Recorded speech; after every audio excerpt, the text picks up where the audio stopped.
concept description. As I told you, there are several concepts that we are covering in this tutorial. So it's important that we give you a brief introduction into the relevant concepts.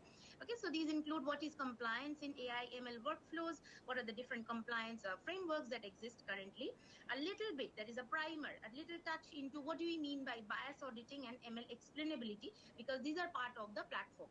And then why is compliance important for AI ML workflows in the current domain, current development situations, and then the compliance challenges faced by these workflows, and finally, how our solution plans to address these challenges. Then the second part is a workflow description, which is more about which we are slowly going towards the practical part. The previous one was the theoretical part, and this part is the practical one, which actually Likita will take over from here. That is, she will present the data set that we, as I told you, that we have chosen a healthcare scenario, healthcare use case, machine learning for healthcare use case. She will present the data, she will present the platform, whole platform itself, like step by step, because the platform has multiple components. She will be explaining each component in detail. So basically, it will be a walk through the platform before you implement it in code. And then we will show you, there's a very interesting concept we have, which is a compliance knowledge library. We will tell you what is this library and how you can build one yourself. Okay, so even after this tutorial, you will be able to build your own library depending on your use case, ML use case. Then some RAG fundamentals, and finally we will discuss the utility of the platform and how it can be used for your own use case or your own ML scenarios. That is a generalizability aspect. And finally, the third thing is the coding. That is now is the time when you will actually do the coding, or we have, I will take you through the resources that we are providing as part of the tutorial. So Likita will be explaining the code in detail, and then you will be able to run the code, and then you will be able to test the platform. So basically from the coding part, we move on directly to the testing part, which we expect most of the time to be focused on the testing part, because it's the most interesting part, when you will be running the platform yourself on your computers, and then you will be testing this compliance aspect. It should be interesting. Okay, so before we start, I would like to take you through the materials that are required. So from the audience, if you are interested in running this tutorial, the code from the tutorial yourself, that is, you want to learn how to build this platform yourself, you have to go take, I would say, prepare some resources beforehand. So first of all, you need to have either your own VS Code or I would say your IDE to run a Python code. Best is to have Google Colab, because it provides many built-in libraries. Please have one Jupyter notebook ready. Ideally, it's on Google Colab, because then you don't have to spend time installing several libraries. And then you can access. So using this QR code that you see on screen, at the moment, this is the link to the tutorial resources. We have provided all the necessary resources that are part of this tutorial through a Drive link, where you will see, I will just take you through the resources. These include the code snippets, the full notebook of the platform, which includes the coding implementation of the platform, an API key. We will see why we need this API key, and some regulatory documents. Again, this will be covered during the description of the tutorial. What are these regulatory documents that you will be using? Another way to access the resources is you can go to the EuroSciPy program schedule and go to our tutorial, which is Guardians of Science. That's something that starts right now. That is, go to the tutorial page of our tutorial, and if you scroll down all the way, then you will see this part, compliance library and code snippets. If you click on this link, it will take you to the same Drive folder as the QR code. Okay, and then you will see something like this. Okay, this is the I would say snapshot of our set of resources we are providing. So these are the code snippets. All the code you will see here, these are the part of the code that Likita will explain to you individually, or there is also the full notebook currently present. And these folders, this health, generic, GDPR and AI Act, these are actually our part of our compliance library. So these folders contain the PDF documents that we will use to present our compliance library. And these are also the documents that our query engine, our RAG-based query engine, will use to generate answers to compliance queries. You will see when you do the coding, you will see, or when you go through the platform, you will see how these documents are used. So I hope it is clear that what are the resources we are providing. And actually, after the tutorial, if you still want to reproduce this code, you please go through the resources, and if you have any questions, of course, write to us. But all the coding part and all the required documents are currently present in this shared link. Okay. And our GitHub repository is getting ready. By the end of this week or maybe by next week, it should be fully ready, and we will provide the GitHub link. Of course, by the way, this whole platform is open source, is going to be open source. Like today, we will be showing the full coding implementation. So it's already open source, but we will create a nicely documented repository to like discuss or like describe various parts of this platform. So this is getting ready, and we will add it as part of the EuroSciPy website 2025 website under our tutorial page. Okay, so you can see the GitHub repository from there. Okay, so now I move on to the concept description part, which will take you through some of the concepts that are related to this platform.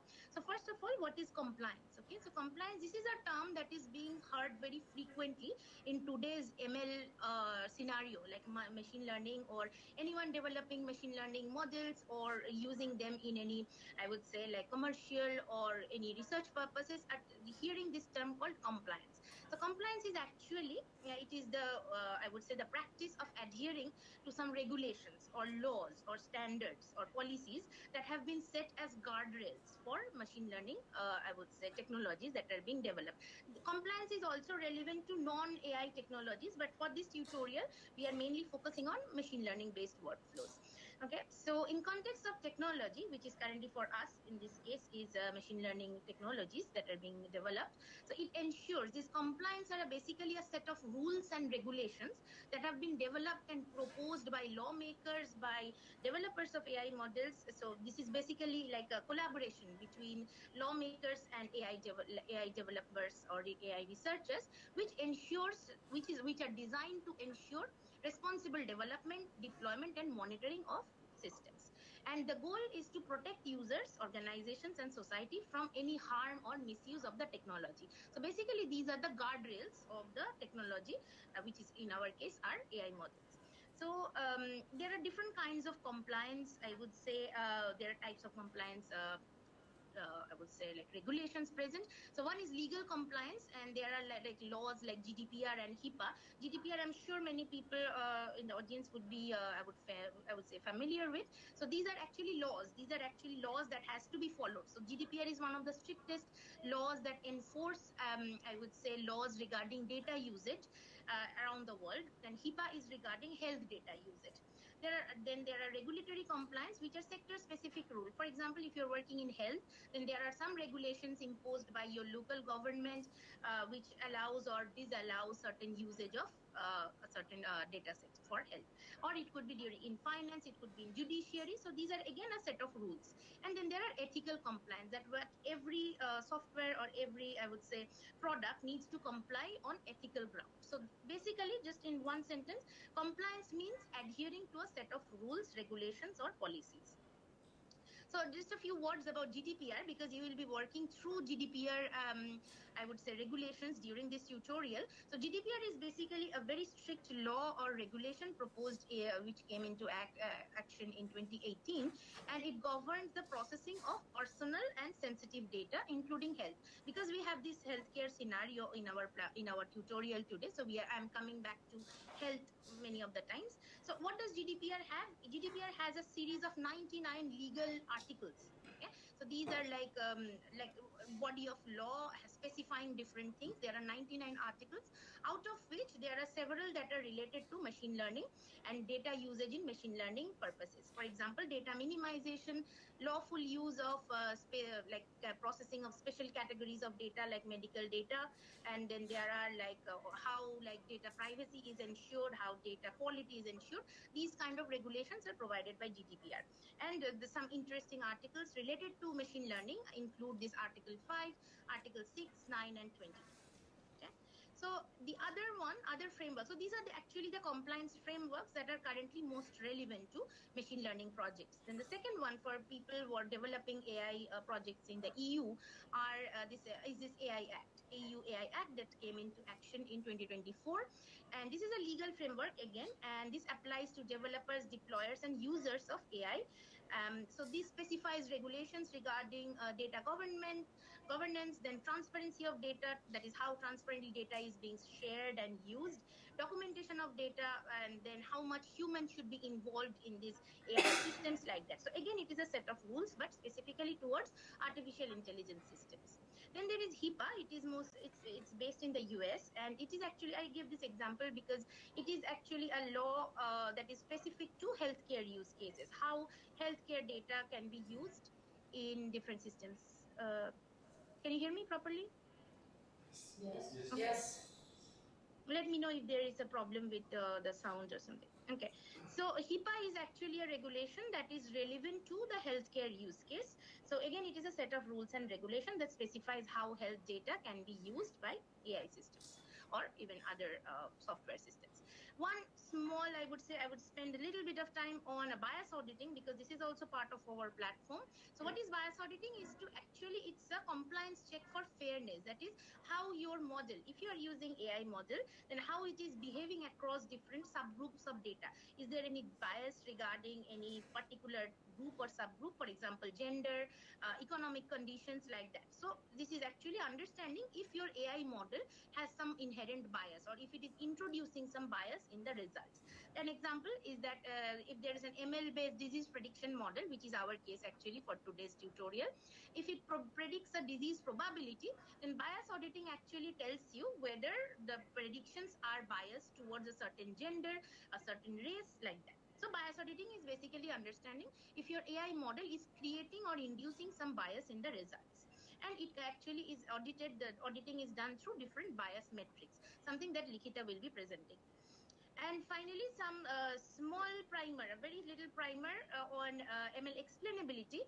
So the thing is, currently the AI models that we have, like the big LLMs to like the deep learning models for computer vision, they are essentially black box. That is, we, like the common user doesn't really understand how it works, but it is very crucial to explain the decisions of these AI models to the generic user, not just to an ML engineer, but to a generic user. As a use case, I can tell you, like if a doctor uses a like a machine learning model, a sophisticated one, to detect a certain disease, for example, a chest disease, and he or she tries to explain it to a patient, then they need to explain why or how the AI model came to its decision. This is the whole idea about ML explainability. That is, we explain how the model came to a certain decision. And for this, there have been several tools that have been developed over the years, one of which is called SHAP, which are like Shapley additive explanations, and they actually shows which features within the data influence the model decisions. I just did this small primer because this is also integrated in our platform. That is, so our platform includes training of a model or deriving inference from a model, and then applying these kind of explainability and bias checks. So that's why I tried to cover these two aspects. So now the question is, why is compliance crucial? Like I told you about the compliance, what is compliance and what are the different compliance frameworks like GDPR, EU AI Act, and HIPAA. Why is it crucial in current ML workflows? Because current ML, I would say, like models as well as projects, they have some unique challenges. One of which is that most models are black box. So the user, the end user, doesn't really understand how the model is working. Secondly, there is a question of accountability. That is, models sometimes take decisions and you don't know like who you can blame for that. Is it the engineer? Is it the company? Like that. And then models can change over time. Their behavior can evolve over time. And not only that, the most important factor is that more and more of these AI models are affecting our lives because these AI models are being part of many projects that are directly facing the society. So the generic user is affected very much by the behavior of these AI models. So now the focus is to make like rules and regulations for these kind of ML workflows. That is, to make them more transparent, to make them more accountable, fair, and safe. So that's why different rules and regulations are being introduced, and it's enforced by governments. In a few years, there will be strict like rules that every AI project has to follow. And what are the challenges? Since we, like, I just gave you the idea why like this compliance is crucial in current AI and ML workflows. Now comes the challenges. The main challenge is that AI models and AI projects are being developed by tech people, like the people who are like developers, researchers, like that. But the thing is, then there's a big gap that exists between these technology people and the legal, I would say, scenario. Like the people who design the laws are not the people who are developing these AI systems. So there's a big gap which remains between these two domains. That is, the tech people, the sometimes do not talk to the law people, and that's a problem. So what happens is that there are different regulations that are being proposed every, I would say, year, like GDPR, HIPAA, AI Act, and they kind of change. And the developers of these AI systems, they are sometimes completely out of track of what is happening in the legal world with respect to regulations. Do they know the regulations? Do we know, like as AI researchers or AI trainers, do we know how our AI systems are treated in the legal world? Probably no. Then what happens is that all these AI Act, GDPR, they are written in very legal terminologies, some things that developers do not consider while developing their AI systems. That is, they do not go through the legal documents to build their AI systems. They are more focused on how to make it an efficient workflow, how to increase the accuracy of the AI models, all the technical sides. But they do not consider the legal requirements. And then sometimes there is insufficient documentations because, as I said, like developers, they do not think, most of the time they do not think about the legal aspects or legal connotations of the project that they are developing. But given the current scenario when compliance is becoming so important and maybe even required by governments in a few, I would say, months, then the developers need to be aware what legal consequences are related to the AI project. And it's, after all, it's time consuming. As I said, like the developers focus is more mainly on to make the AI system more efficient, and I would say more, I would say, technologically sound, rather than checking for compliance. But that's why the manual compliance checking part almost is completely missed. Like we as ML researchers, before a few years, we didn't even know like there are these regulations, but now more and more these regulations are becoming relevant to our projects. So this know-how about compliance is becoming important even for AI developers. This is where I leave the floor to Likita, and she will be presenting why and how our solution, that is the Guardians of Science, is relevant in this domain that relates this compliance and the tech domain of AI workflows. So I leave the floor to you, Likita, and I am stopping to share. She will continue the presentation from here. I will be present online to answer any queries and guide through the tutorial.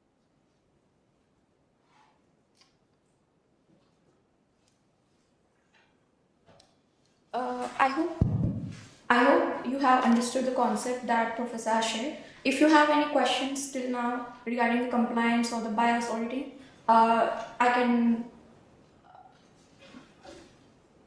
Does anyone have any queries?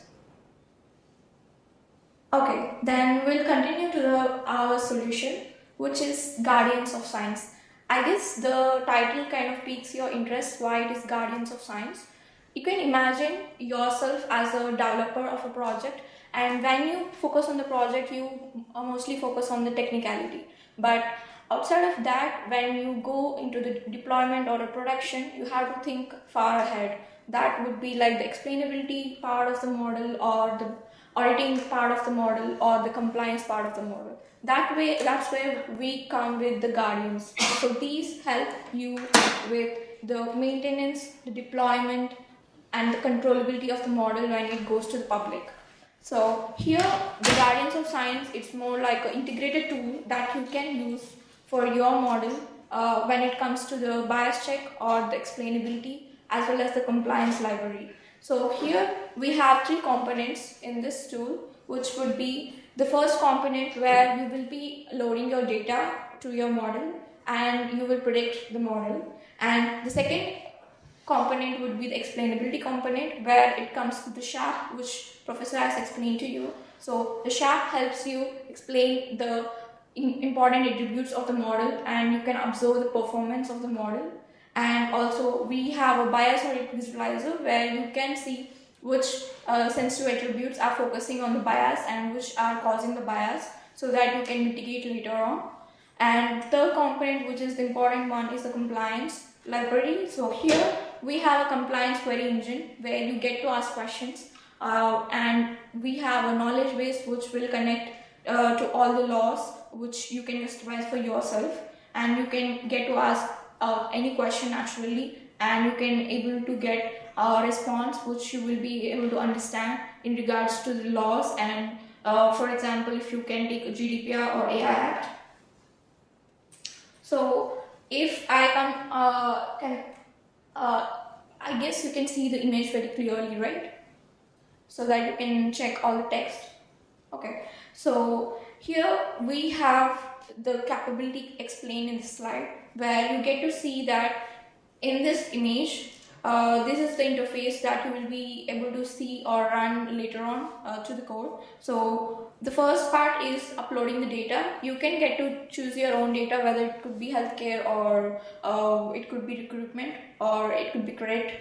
So you can get to choose your own healthcare data and you can generate it, or you have the option to upload your own data to the model, and we will train a model which will do prediction whether a patient has a disease or not, or whether the customer could be having the loan credited or not. So then the next part will be coming to the explainability part, where after the model is trained, it will explain the attributes, the importance of each attribute, the sharp plot. And after that, you will get to see some bias audit plots, where we will use fairness library to explain the bias metrics. And we have the next part, which is the custom library of files, which I hope you have already seen the code which was shared in the QR. So here we have the compliance library, where we have some regulatory laws like AI Act and GDPR. So we'll use them to ask a query to the engine, and we will get a response in the end. So for the workflow description, we have the dataset presentation. So this is the dataset that we have in our hand for this tutorial. So we have a dataset which will predict her heart disease. So we have the features: age, gender, race, income, symptom, lab 1, lab 2, history, and positive income. So here lab 1 and lab 2 are the two results of the customer from the two labs, and we have the history, which is the previous health report of the customer. So we have all of this data in a tabular format, CSV. So if we go into the features, we have demographics, which are the age, gender, race, which will be focusing on the bias. These are the sensitive attributes. And the next would be the disease clinical factors, which we have seen: the symptom, lab 1, lab 2, and the history. So the target is here the positive income, which is the presence or absence of the heart disease. So like I explained in the workflow, first we'll be uploading data, then we'll be training the machine learning model, and after that we will check the decision of the model and the explanations through SHAP, and then we'll do some bias checks with the metrics on the sensitive attributes, and after that we'll test with the compliance library, where we'll upload the relevant regulatory documents and ask questions. So when it comes to compliance library, like we have discussed before, this library serves the purpose for regulatory, ethical, and technical compliance in the AI workflows. So when we talk about RAG, does anyone know RAG? Great. So if I can explain RAG, we can do a short backstory about ChatGPT. When the ChatGPT came early on, it used to hallucinate a lot. It used to give very imaginary explanations to the answer, which has caused dire scenarios. So to prevent that, there was a case where we would give some work documents for the RAG in the RAG. So for example, if you take a scenario of education loan, so there are some students and there are some loan documents, like for example instructions, which the AI could read each and every compliance document. For example, there could be some metrics. If you follow these metrics, you have to give loan to the student. So here the AI is not hallucinating. It is following the document, the workflow properly, and it is giving the proper result. So here, in this case, that we are going to learn is a set of PDF documents, which are the GDPR, AI Act, and other technical standards. So these these will be in the RAG, which is retrieval augmented generation. And after that, we are going to get a query response, which is the query is a general natural question that we can input and we'll get an answer. So if you see the QR code before, if you scan it, you will find some set of files which will have the code snippets, and you will also have a compliance library which you can download and later on you can test in the tutorial. So we have some files. In the GDPR file, you will find all the 11 PDF files which are the GDPR principles and articles. And you also have AI Act folder for the AI Act regulatory articles and health and generic in similar way. And you also have some website and research articles and white papers. So when you walk through the platform, the first is the upload, which is you will be uploading your data, or you can actually derive synthetic data based on some metrics. And the next would be model training. You can either train your model, or you can upload your weights. If you have your custom model, you can upload the weights in here, and you can choose the sensitive attribute that you want to focus on. It could be race, it could be age or gender. And next would be the SHAP.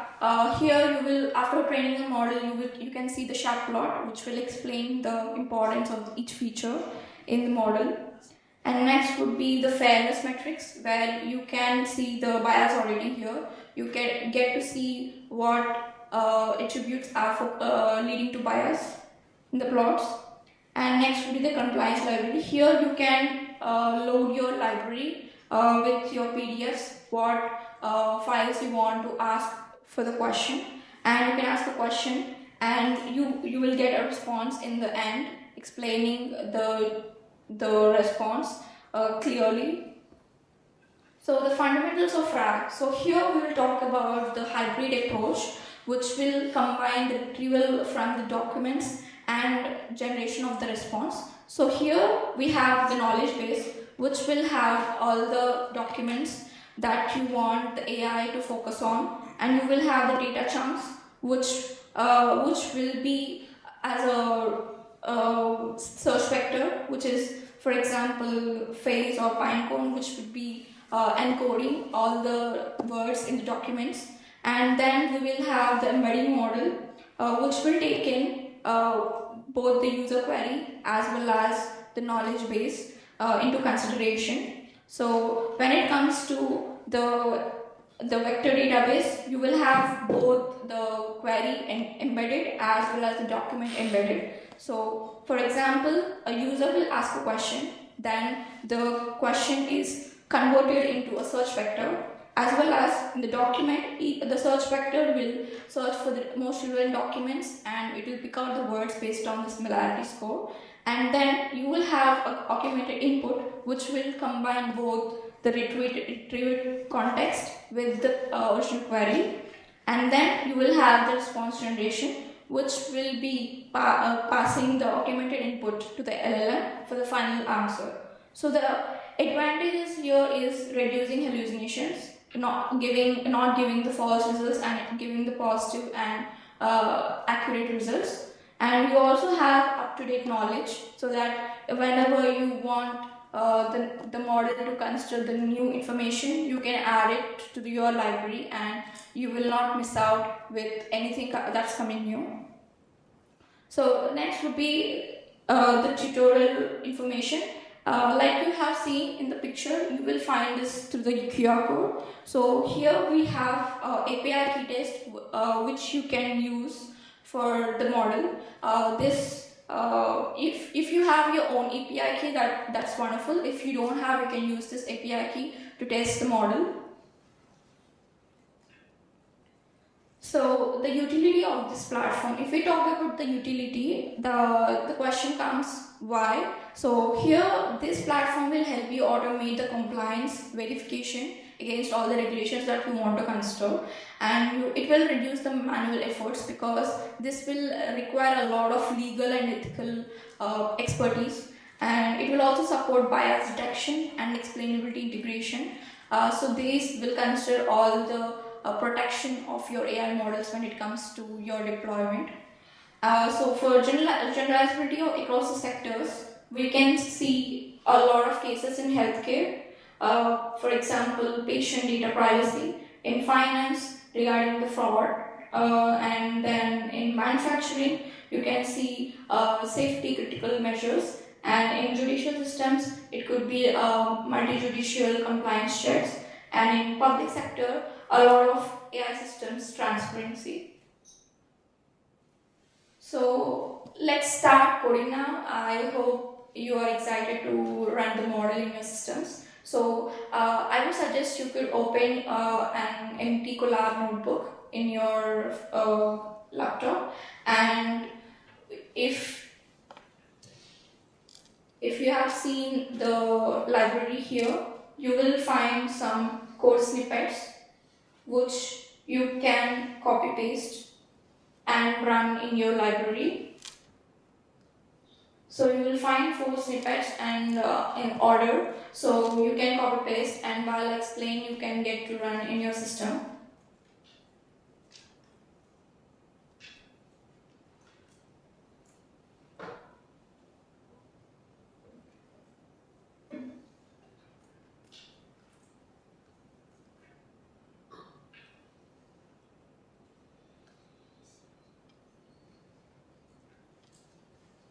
Likita, my suggestion would be to also open the notebook that Yeah. you have prepared, Yeah. so that you can, while the audience prepares the snippets and adds them to the notebook, you can already open the notebook and then can go through the code and explain what each part is doing. After that, you run the full code and then show the platform and go all the way until the compliance check.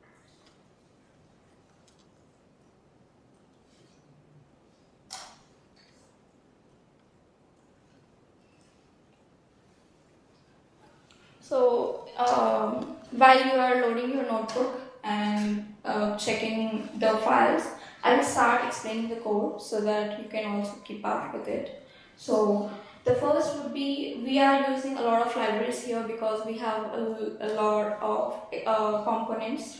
So one of the component which we taught is the bias auditing. For that, we are using Fairness library, and we since we are using visualization, we are using Plotly, and the interface is going to be Gradio, and we also have OpenAI, which will be the LLM here. If you have your own API key, that is good. If not, you can use the key which is provided in the folder. And we have Scikit-learn library, which we will be using for this model, and the sentence transformer, which we'll be using for the face, and the PyPDF, which we are going to deal with the PDF files for the compliance library. So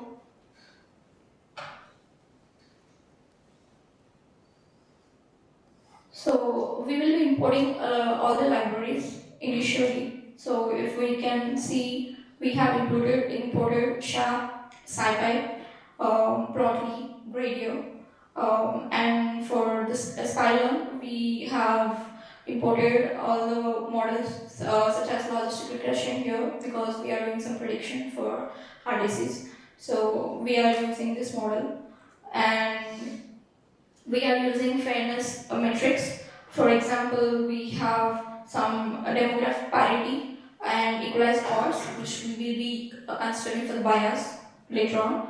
And we are starting with a small model, which is the AI model. So you can get to have your environment, and you can get to have your model and the name ready. So next would be the global state. So overall, for this application, we are having some global variables, which are the data frame for the data set initially, then the target, which is the positive outcome of the patient, and then the sensitive attributes, then the pipeline for the model, and then we have the test and train data sets, and then we have the chunks for the vector representation. So we also have the TF-IDF here, so which we are using for the compliance later on. So the first part would be data generation. So here we are generating the data for the model, since we are doing globally the same scenario here, which is healthcare, but we have inputted other scenarios, for example hiring, and we also inputted some other which are the credit score, and based on your interest, you can choose anything. You can choose healthcare or you can choose hiring. Since you have your own views and interests here. So the first, when it comes to doing a synthetic healthcare data set, we have a data frame which will be created with all the attributes. Here the attributes are age, gender, race, income, symptom, lab 1, lab 2, and history. So these are the attributes of the data frame that we are creating. We are giving some choice for each attribute, and we are focusing on giving a uniformity for few attributes and normal for few. And then we have the base probability of the positive income, so which is more like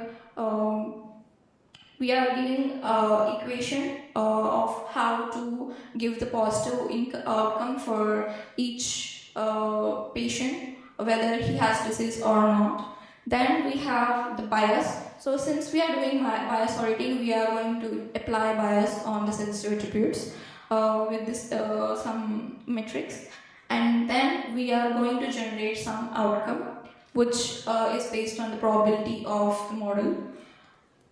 So in the same way, we are also doing for the hiring. So for the hiring, we have chosen education, experience, skills, race, and gender. So here also we are doing probability for the hiring with an equation, and we are applying the bias on the race and gender. So we have the binary outcome based on the producibility. Then comes the credit scoring, which is related to the loan. So here we have income, age, debt to income, and race and gender. So these are the attributes, and we have the race and gender for the sensitive attributes, and the outcome is approved or not. Question. So that means that if your race is black, so just that I understand. So that means for the final example of credit, it means if your race is black, your chance of getting the approved credit is only 90%. Is that correct? Yeah. I'm sorry, what of snippets it is? You mean in the folder? Okay. If I opened Google Drive, what should we do now? Okay. Because your file is called untitled 1.4, but there is no such file. Let me show you. So if you can see in the snippet 1, yes, you will see the data generation sample here, and here I did not add the comments since I will be explaining the file, so you won't find the comments, but you will find all the code here in the first part regarding the data generation. I hope this answered your question. I really probably want to open a new Google Colab notebook, and then okay. paste the code snippets in there for code cells. okay. Run one. Okay, your question is where to run this, right? Oh, yes, what to okay. do now? I can if you look into the Colab, if you open your Google Colab, you can create your own file.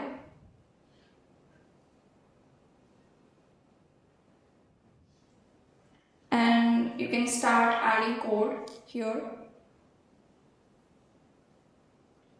I hope this helped you. Yes, thank you. Yeah.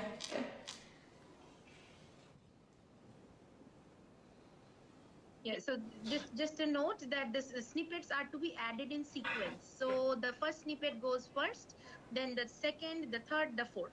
Or you can just open the notebook and then run the full code, depending on your interest.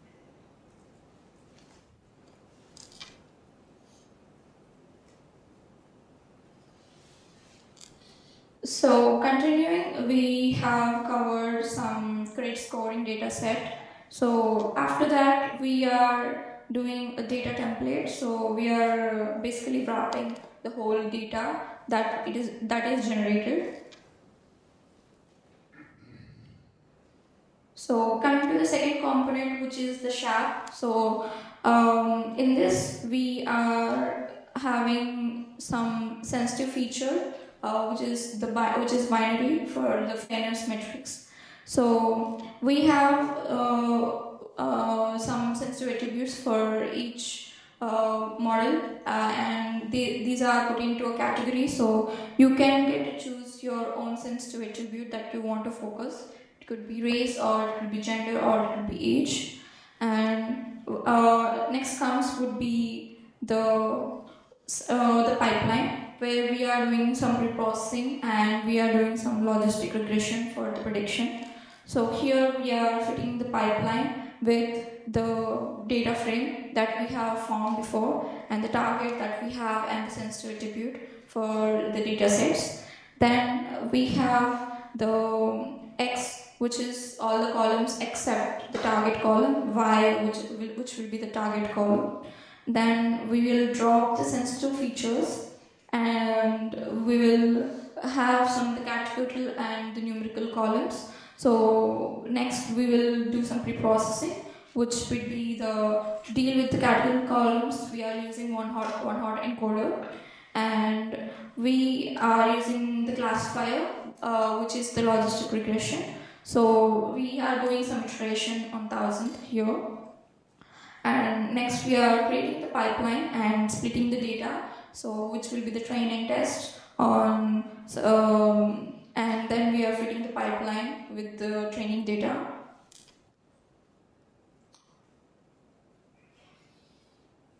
So next would be computing the fairness metrics. So here we are using FairLearn. If you're familiar with fairness, most of us use Fairness 360 library for all the scenarios like bias auditing or other cases like bias mitigation. So here we are creating some metric frame which will calculate the fairness metrics. For example, we are having some selection rates and true positive rate and false positive rate. So this will give you the true prediction, and it will also give you the Y prediction, which will be in regards to the bias introduced and the sensitive features.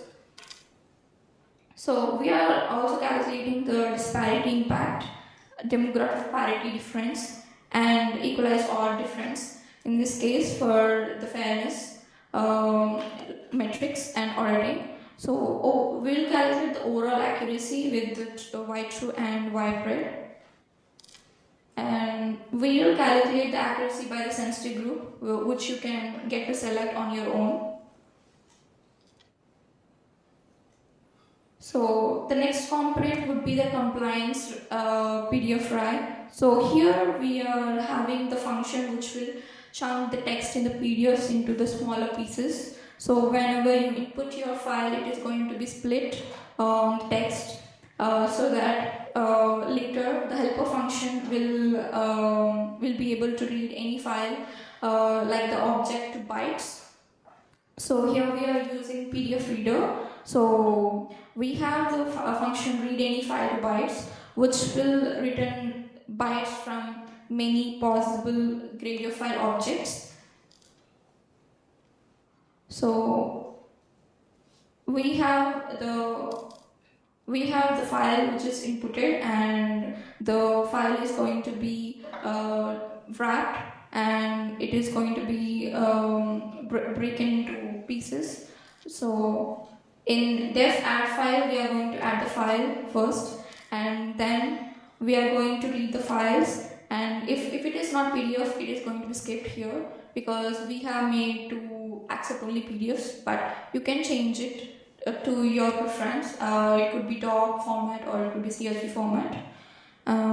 Then we are going to extract the text from each page, and it is going to be broken into chunks, and the overall text is going to be again considered for the vectorizer.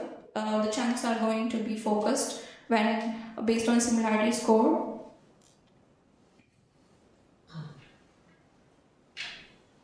So now comes the LLM part. So here we have the function as compliance, which will help you first adding the PDFs, and also which will also have the LLM portion. So when it comes to the first part, adding PDFs, when you upload the PDF, the query which you have been given in the query box is going to be transformed using the TF-IDF vectorizer. So after that, the chunks of the knowledge base and the chunks of the query, they are going to be calculated with the cosine similarity. And then we will have some indices of the top 3 similar chunks, and then all the top chunks are going to be concatenated as a context for the LLM. So in the LLM part, you will have your OpenAI key, which you can input here, and you can set the OpenAI key. I would suggest that you will keep the OpenAI in the secrets.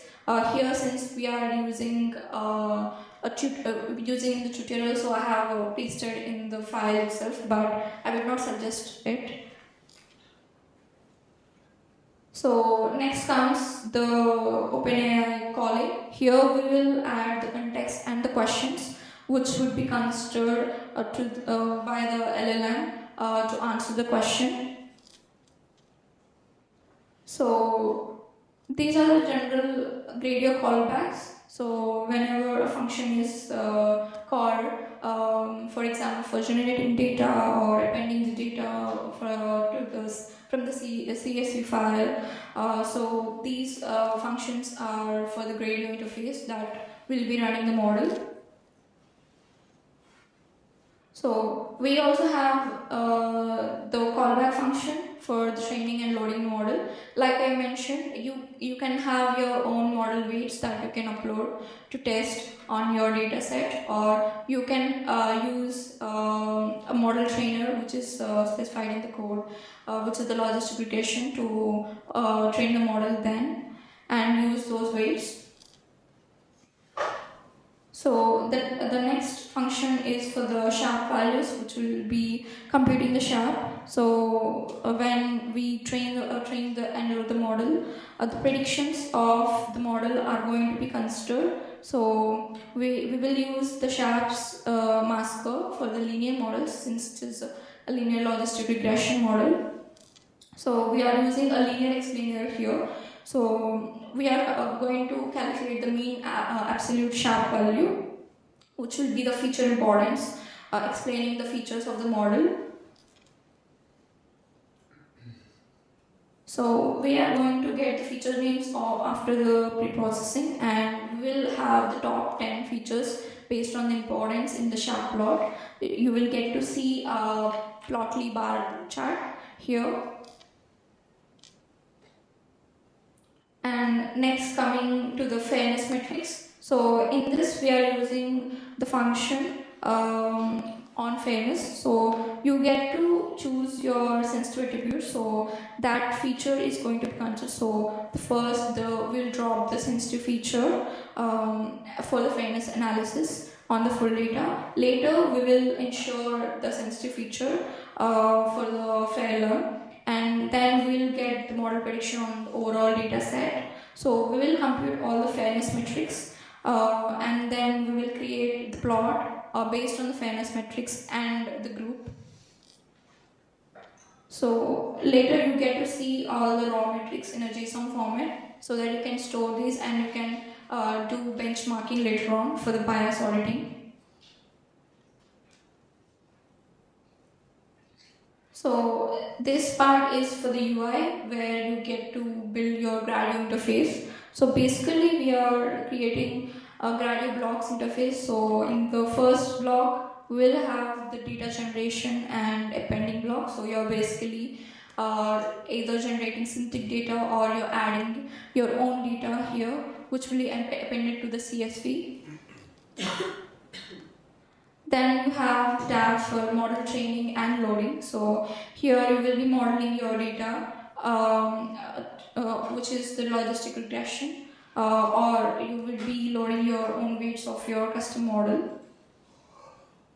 So then you will have your sensitive attributes, which are the race, gender, age, and income. So you get to choose your own sensitive attribute. And once you upload the weights and select the sensitive attribute, you will have your model predicted on the data set. And the next tab, you will see the sharp feature importance. So you're basically seeing all the top features of the model, so which are causing the high importance and which are causing low importance.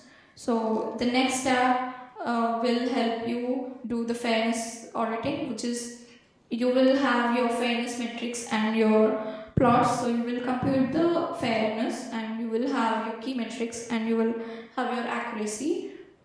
So these you will also have the JSON raw metrics, which you could use for benchmarking. And then you will have your tab for compliance PDF, where you will upload your free PDFs and you will ask a question and you will add the PDFs to the knowledge base, and you will get the response in the end based on your query and the knowledge base that you have added. So now I'll show you the working on my end. I hope you have used the code snippets which I shared in the library to form the interface. So once you run the code, you will have your link, public URL, which you could use, or you can check it in your Google Colab. You can test it here. So basically, I'm choosing a healthcare here and I'm generating a data. So I have age, gender, race, income, symptom, lab 1, lab 2 history, and positive income here. So this is the data set, which is like 1200 rows, and we have the target, which is the positive income of the patient, and the sensitive attribute I have chosen is the race here. So I either have this data set or I can append my own CSV that I want the model to be trained. So next would be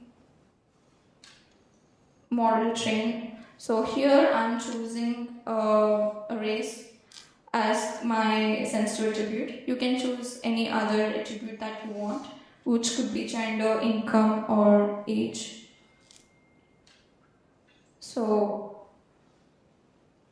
either I can load my own weights of my model, or you can train the baseline here. So I am preferring to train right now. So I train the model, and these are saved in modelweights.joblib file, and the test size is going to be 300. And now I'm going to compute the sharp to know the feature importance. So this is the sharp plot, and I can see that the symptom is showing very high importance, income low and income high, age, gender female and gender male, lab 1, lab 2, income medium, and history. So top features are the symptom, income high and income low. So the next part is going to be the computing of fairness. So when I compute the fairness, it is showing me overall accuracy is 59.6, which is not quite great. It means there is a lot of bias in my model. So it is showing some disparity impact of 0.97, and it is showing some parity difference of 0.015 and equalized odds of 0.031. So I can see that there is a lot of disparity impact that I have to mitigate later on through bias mitigation. So for your model, you will get to see your own fairness metrics. So then next, in the JSON format, you will get to see all the accuracy and disparity impacts, as well as other metrics that you have introduced in the model. And you will get to see for each group true positive rate and false positive rate and the accuracies. So you can use this as a consideration for bias mitigation, and you can improve your model in regards to bias. So coming to the last part, which is the compliance. Here we are having the compliance library. So here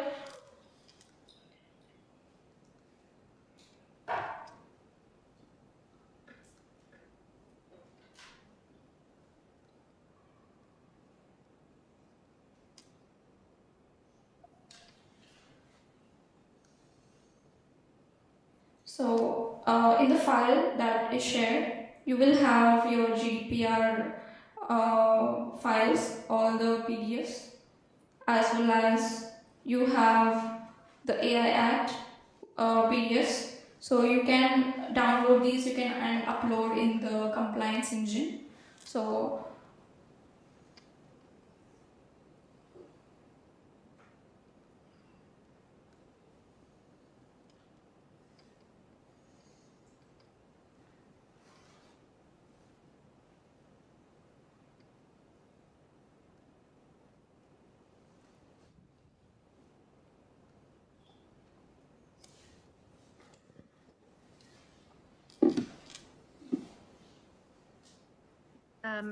Likita, I just added our own API key to the code. If you are sharing the notebook from the folder that we shared, so I added the API key we just provided to the audience.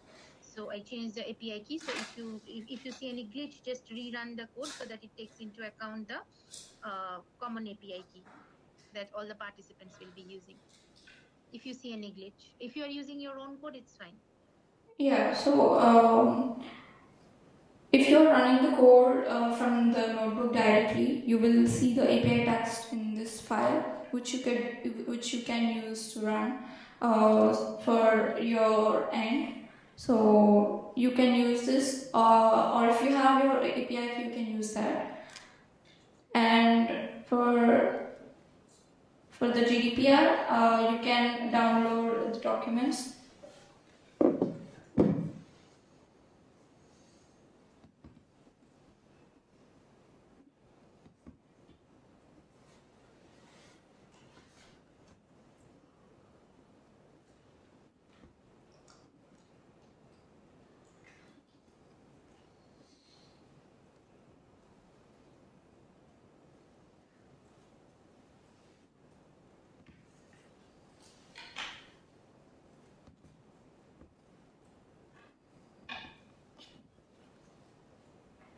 So there are some sample questions that you can ask based on the files you have uploaded in the compliance engine. So for example, I have uploaded some GDPR files.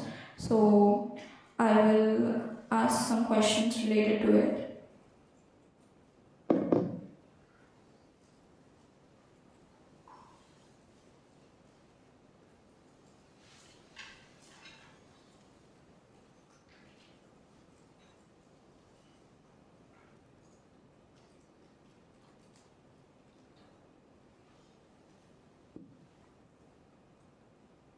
So when I ask a question, so it is going to consider both the context from the knowledge base as well as the context from the query, and combined it will give me an answer which will be considering the knowledge base as the reference. So when I ask question, what measures are required under GDPR for data privacy?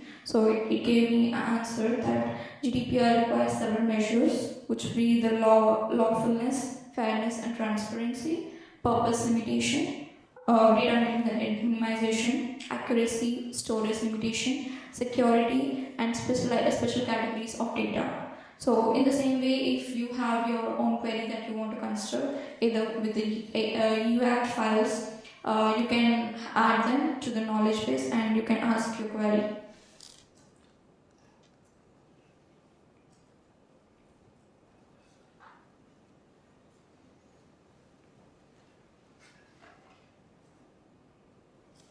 So these are some sample questions that you can ask in the compliance engine for GDPR, for the AI Act, and for the help. So you can explore the query engine with your own generic questions. You can ask it to give it in detail, it will give it to you. And you can also add some diverse range of regulatory documents if you have on your hand to consider and have an answer. So the conclusion, if we talk for this platform, the key takeaways. So our tool will present a new development in terms of running the standard ML workflows. When you run your workflows, you could also consider the explainability part, the bias part, and the compliance part. So this integrated platform will be checking all these boxes, which are the model explainability, the bias audits, and the compliance checks. So the compliance engine will thus ensure that the developers of the AI or ML workflows can familiarize themselves with all aspects which are legal, ethical, and regulatory standards relevant to their AI or ML cases. So it will ensure that there is some trust, transparency, and reproducibility in building and running the AI systems, so that you could familiarize yourself in terms of legal and ethical, in terms for the bias and the compliance. So the benefits is you can save your time because we are integrating all the components in one platform, which is an integrated platform. You can save your time in this aspect by instead of going manually testing and training separately all of them. And it will also help you build the compliance related awareness in developer team, and you can adapt this in any industry that you're interested. It could be healthcare, it could be finance, it could be manufacturing, or it could be public services. You can support the explainability and bias auditing for accountable AI. AI should be accountable and AI should be explainable and AI should be transparent. So the final thought would be embedding compliance from the start isn't just about avoiding penalties. It's about building responsible human-centric AI. So this is still ongoing work. As you can see, it is not a complete integrated platform for anyone to work on. So it is customizable for each of you for your own interest and for your own industry. So it is still ongoing work, and for any collaboration, you can definitely contact us. We are people who are very interested and focused on bias and ethical and compliance. So thank you.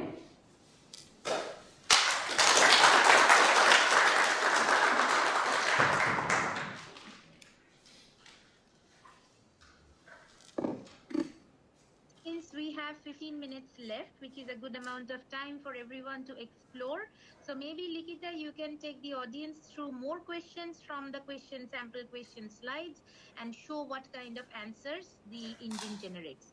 So you can take maybe 2 questions from GDPR, 2 from AI Act, 2 from Health, and then show what kind of responses this engine is capable of generating, and get suggestions from the audience what more can be, how can it be improved to get better answers. Just to tell the audience that we are using a very basic, I would say, LLM model. So if we use a better or more advanced LLM model, the quality of answers will of course be better, but we can still see some more responses from the model. So Likita will take you through that.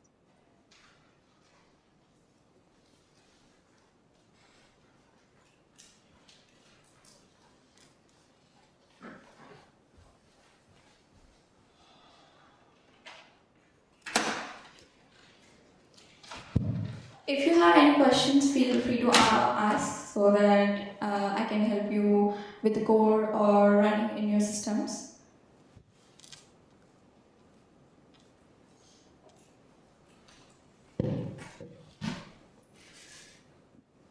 Thank you for this talk. I've run everything. Everything works really well out of the box, all your code. So my question is only about how step 5 is related to first 4 steps, because maybe you tried or you have a plan how to tie it, the step 5 compliance upload PDF ask with all the previous 4 steps, because I checked that like AI, like ChatGPT doesn't know anything which mode that I loaded, and it cannot analyze this ML model. It can analyze only the PDF I inserted. Yes. So here, the step 5 is not related to the previous step 4 and step 3, step 2, and step 1. So it is more like a compliance library for you to familiarize yourself with the rules and regulations. As you can see, the regulations in GDPR or AI, they're not very specific to each kind of model. Since your model could be any field, the laws are not focused on specifying them. It is more generalized way. So this step 5 is more to familiarize yourself legally with all the regulations and laws when you are considering building a model or in regards to your model. Does that answer your question, or? Yes, but are you going to improve this project in future, or it's kind of what you intended to do? Is it prototype or? So no. This is more of a vision which you can take as like MVP, a very minimal viable product. So our vision was more like not just considering the regulation documents, but also consider the model. So in future, what we are focusing is that you can build the compliance library not just focusing on the regulations, but also considering your model. For example, your model weights, your predictions, all the company documents like your focus, your goals on the model. These are also considered when answering the question. So our focus is not just being a regular agent, but it should be a very customizable agent which will not just focus on the laws, but also will consider your model in consideration. Thank you. Thank you. So does anyone else have questions? Excuse me. So you are generating here synthetic data, I guess, because it's easier. You're generating synthetic. You are generating synthetic data, I guess, because then you have controlled environment to test if you have bias, etc. But how extensively have you tested your code with real data? So the synthetic data we have used UCI heart disease data set. Using that, we focused on doing the synthetic data set generation. But our goal was not having the synthetic data later on. So our end goal was that you can have your own data set considered, a real data set considered here. So here we have not tested the real data set in consider because the columns are differed for each data set. So that was not in our mind when we were building this. But this is not the end goal that we have mentioned. We are focusing on familiarizing everyone with this vision so that we can build a real viable product later on that you can use in a real environment.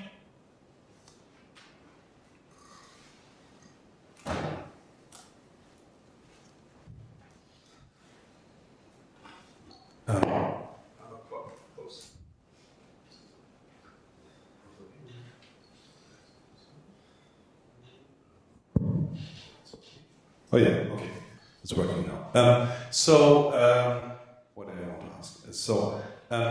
When you were choosing the sensitive variable in step 2, can you do it now, so that I'm sure that I understand? So my understanding is it will not be used for the trading plan, and then later if I go to step 4, fairness, that's the feature that is used to determine if it's fair or not. Is that correct? Yeah. Okay, that makes a lot of sense. That's very nice. Thank you.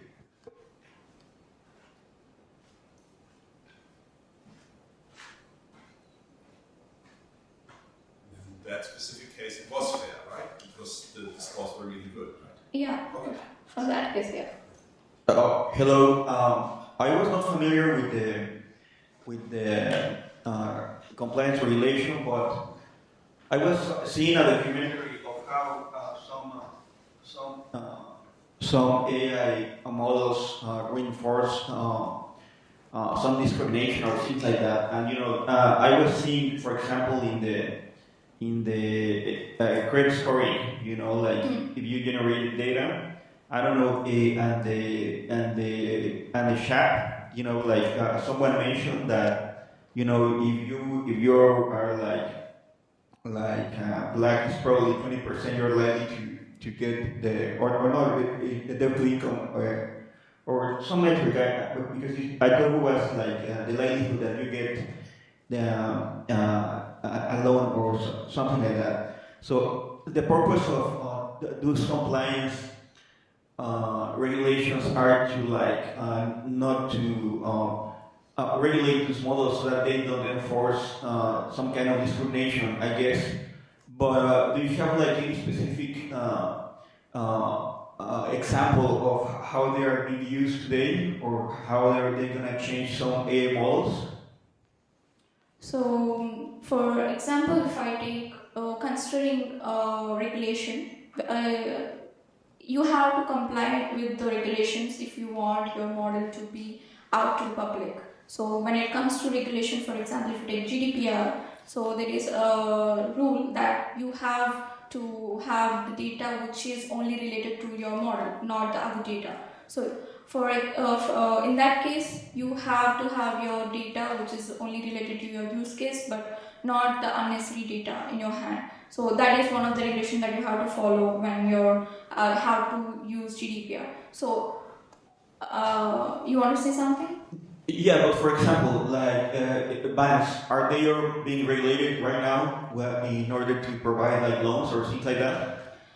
Yeah, if you're building a credit score system, you have which is going to give out a loan, you have to definitely check out the bias, or else the user is not going to trust it. If a user wants, if you're a person who is working in a bank, for example, a bank manager, and if a person is coming to you and asking you a loan, you are going to give him, you are going to getting a loan, and the user is going to ask why. You will say that this AI model has given me the result that you're eligible for the loan. So he's going to ask like, why am I going to trust the AI model? He's not going to trust it. For that, you have to definitely show a specific explainability, which would be the bias. You will show him that the bias has been tested and it has been shown that it is not being biased in the prediction. So that's why it is the right prediction for you. So I hope this helped you understand the scenario. Okay, thank you. Yeah. Does anyone else have questions?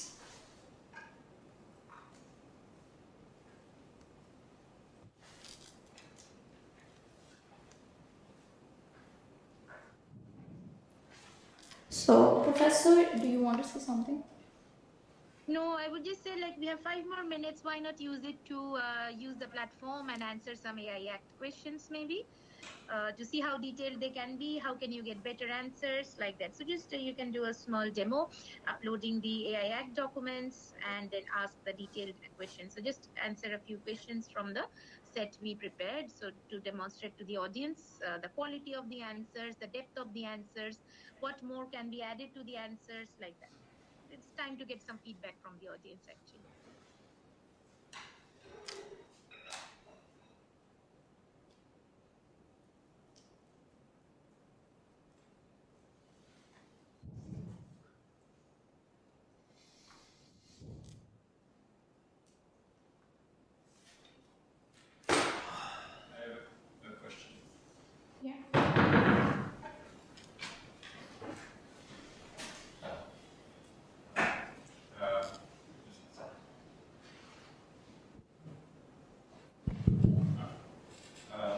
So my question is, okay.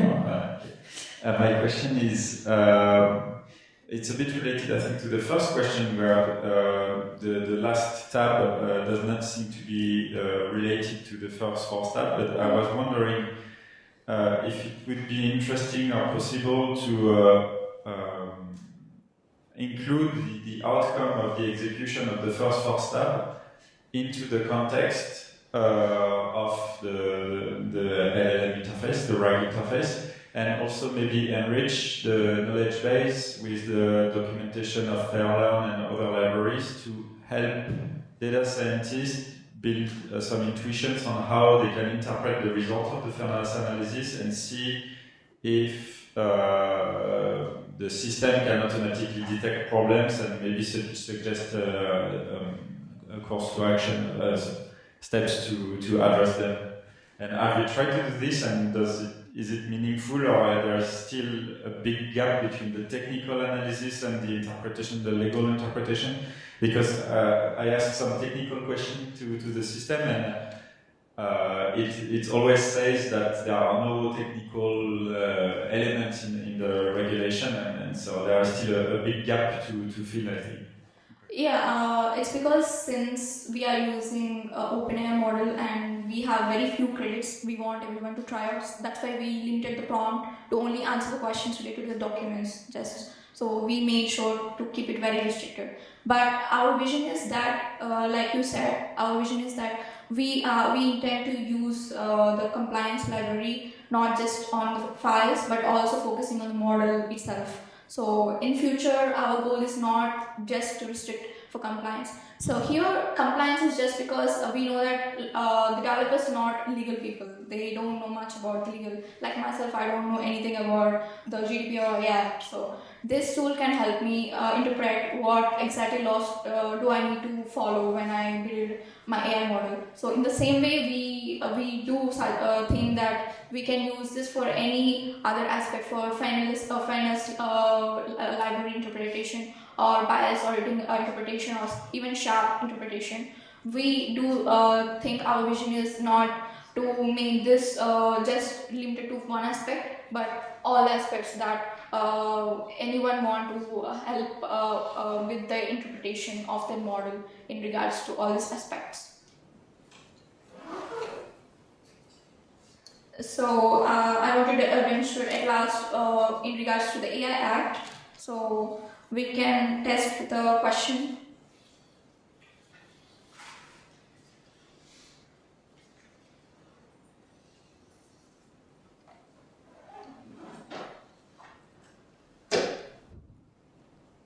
So let's go for some detailed answer, since we want to have a very detailed interpretation.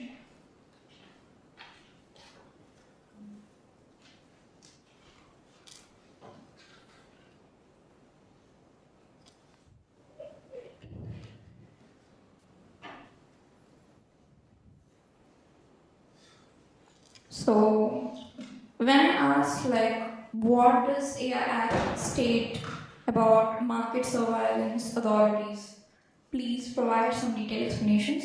It has given me that each member state must designate the market surveillance authority to a point of contact for the public and other companies, other counterparts, and it should also consider investigation of having the correct powers, including the high-risk AI systems in the sensitive areas. It should also authorize a high-risk, authorize for the highest AI system, so that the member state can actually temporarily authorize the specific high-risk AI system to be placed in the market. It should also have some compliance enforcement, which is considering that if it is not compliant, the MSA can take appropriate measures against it. It should also comply with the AI office, which means it should propose some joint activities and cooperate with the AI office to cooperate the compliance evaluations.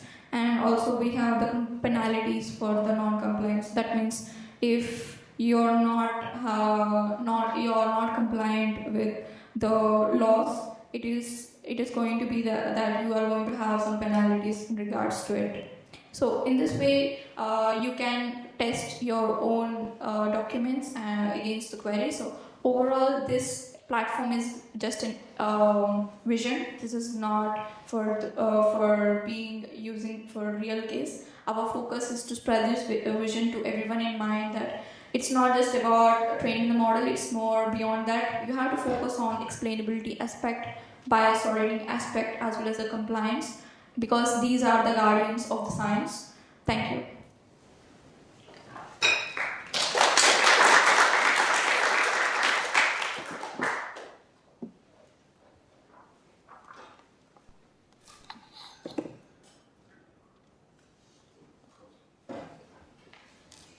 Maybe we can go for coffee, right? It's near the room 1.1, or that side of the